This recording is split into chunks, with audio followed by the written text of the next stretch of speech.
Welcome to the Newsfeed. I'm Paris Jackson.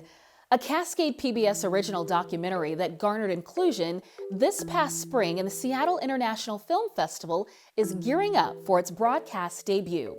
Wolfland follows the relationship between a cattle rancher and a wolf-protecting cowboy's efforts to preserve what means most to them. It premieres October 4th on Cascade PBS. We caught up with the documentary director to learn more about how this small film is captivating larger audiences. At the heart, what is Wolfland all about to you?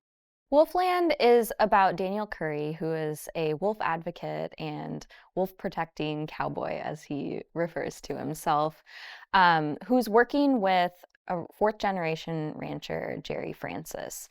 And their goal is to use non-lethal deterrence to keep wolves away from cattle and protect both the cattle and protect the wolves from getting killed as a result of them attacking livestock. My goal is to prevent that wolf from losing its life and then prevent this rancher from having to not have his livelihood affected negatively by the presence of wolves. A range rider, it's a balancing act. What surprised you about the subjects that you follow and profile throughout the film? Wolf-protecting cowboy, as you said, Daniel Curry, and longtime rancher Jerry Francis. I think what surprised me about them is how much they have in common. They both have a deep, deep connection to the land that they live in. And that became really apparent through the film, how much the ranching culture for Jerry was important to him. And then for Daniel, having these wild landscapes for wolves to thrive in, how important that was. But they both live in these landscapes. These are really rugged, rural areas, and they're committed to this being their home and their backyard and it being able to be a place that they can all thrive together. Wolfland premieres on October 4th on Cascade PBS, but take us back and tell us about the circuit that it's been on since you produced the film.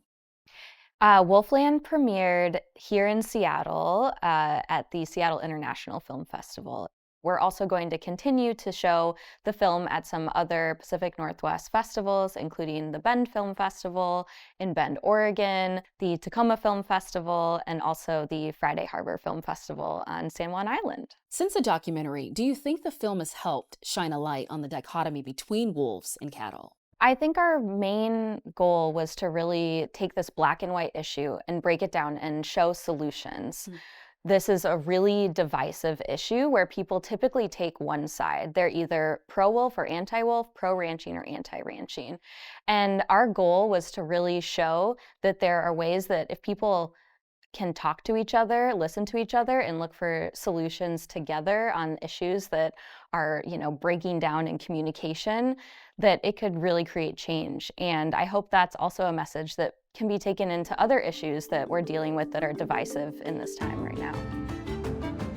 Last month, Cascade PBS teamed with the University Place Library in Pierce County to host a screening of the documentary Priced Out, followed by a Q&A with the journalists behind the reporting. In the 2024 documentary Priced Out, Cascade PBS investigative reporters examined the business practices of mobile home park owner Hurst & Son, LLC. It owns the land under 1 in 40 mobile home parks in Washington. I'm Paris Jackson. Thank you for watching the Newsfeed, your destination for nonprofit Northwest news.